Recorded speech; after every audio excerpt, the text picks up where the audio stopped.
Hello everyone.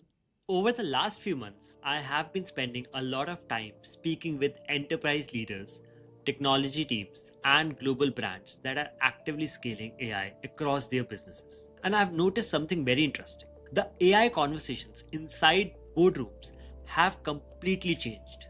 A year ago, the question was, how do we use AI? Today, the question is, where does our intelligence actually live?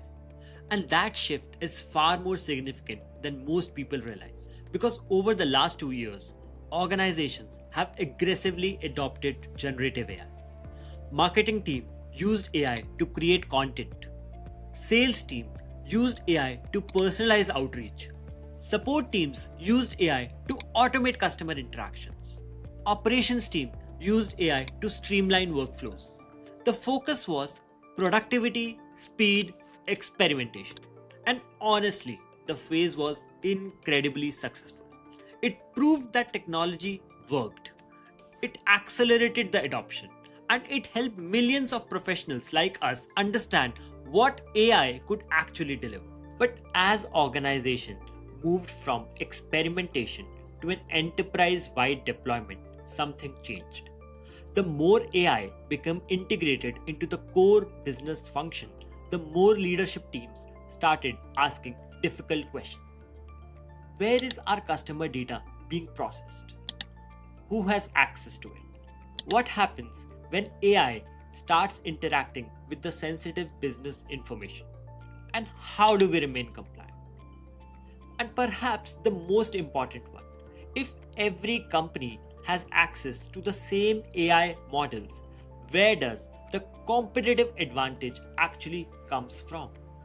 And that is exactly why sovereign AI becomes one of the most strategic important discussion in the enterprise world today.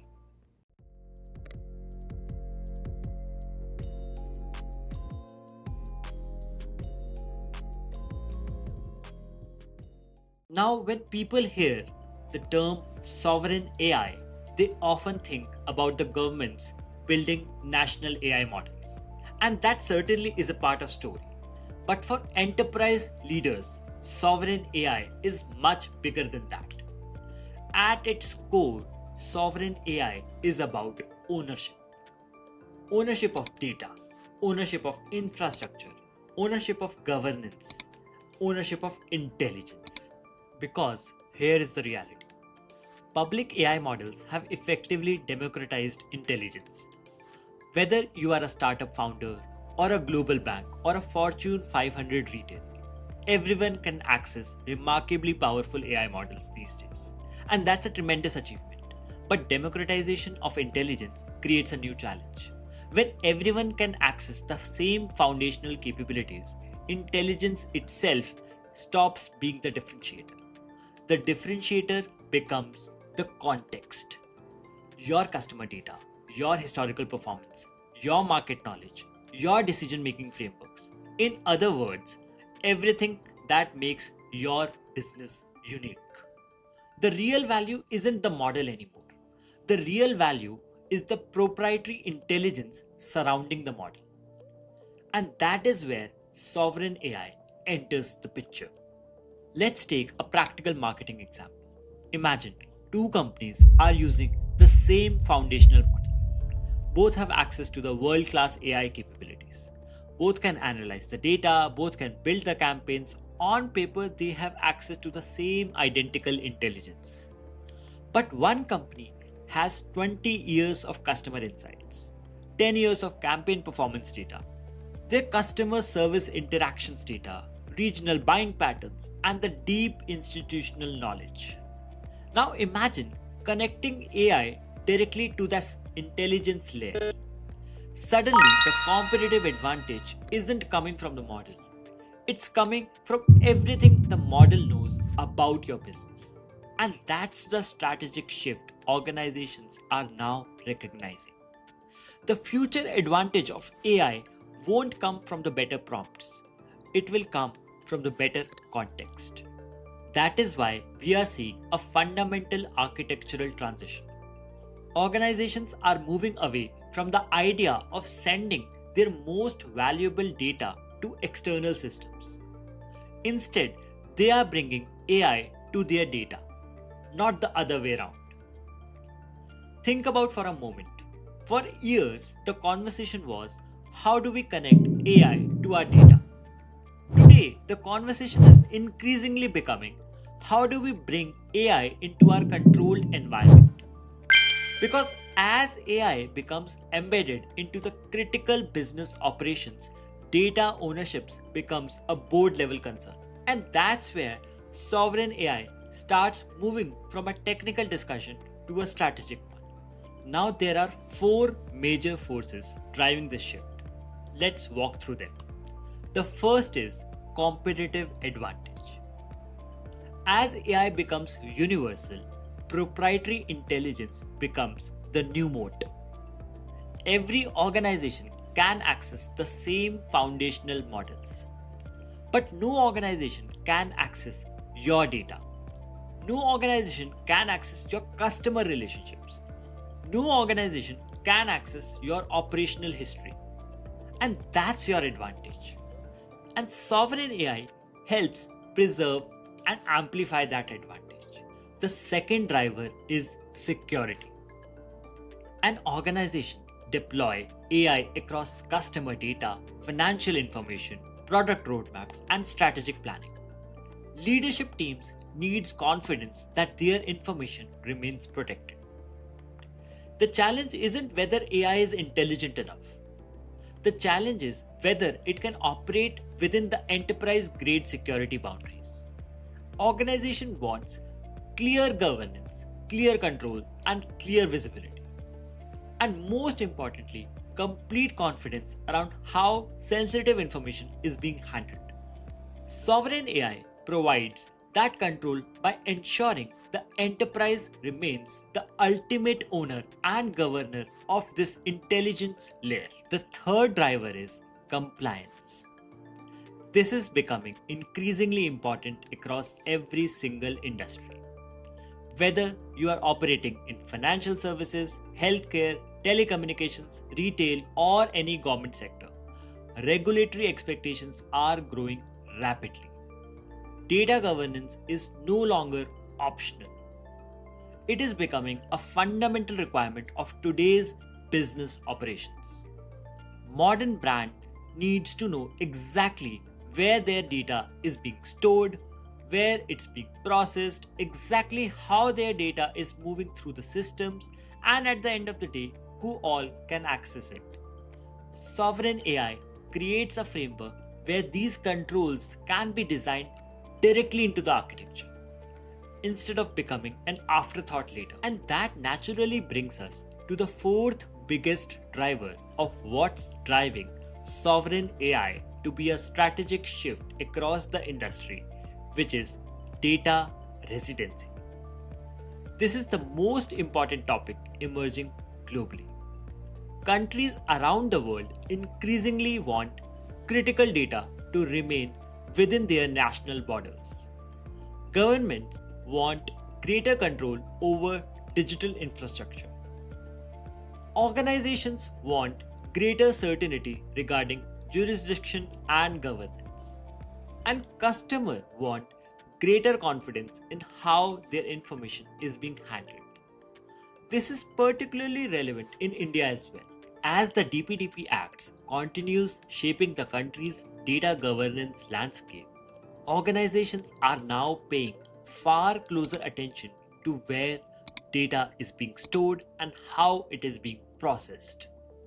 What makes sovereign AI particularly attractive is that it aligns AI deployment with these evolving regulatory expectations. Rather than moving data across multiple geographies, organizations can process and govern intelligence closer to where the data originates. And for many enterprises, that is becoming a strategic requirement rather than simply a technical one. Now let's talk about where this becomes even more important. Agentic AI. Because I truly believe this is the next major evolution organizations need to prepare for. Today, most AI systems provide recommendation. Tomorrow, many AI systems will execute actions. They will manage workflows, manage business signals, trigger responses, and even optimize decisions. And in some cases, even operate autonomously within the defined boundaries. Imagine a marketing organization running thousands of campaigns globally. An AI agent detects a major brand safety issue. It notices ads appearing alongside harmful content. It identifies the risk, pauses spending, escalates alert, notifies stakeholders, and initiates predefined response protocols, all within the minutes. The level of speed can create enormous value, but it also requires enormous trust. Because once AI starts acting instead of simply advising, governance becomes critical. Auditability becomes critical. Human oversight becomes critical. And sovereign AI becomes one of the key foundations that makes responsible agentic execution possible. So, what does sovereign AI architectures look like? At a high level, most organizations are building around three core layers. The first layer is data. This is where customer information, business intelligence, analytics platform, and operational data are securely managed. The second layer is intelligence. This is where organizations deploy advanced AI models within controlled environments, often private clouds or highly governed infrastructure. And the third layer is governance. The policies, permissions, security controls, compliance frameworks, audit trails, and everything related to operational safeguards that ensure intelligence remains accountable. The exact technology stack may differ from organization to organization, but architectural principle remains consistent. Bring intelligence to the data, keep governance close to the intelligence, and maintain ownership across the entire system. I believe we are entering a new chapter in enterprise AI. The first chapter was about the access. The second chapter is about the integration. But the third chapter, the chapter we are entering right now, is about ownership. Ownership of intelligence, ownership of context, and ownership of competitive advantage. Public AI models have done something extraordinary. They have democratized intelligence for the world. But sustainable advantage is rarely built on shared resources.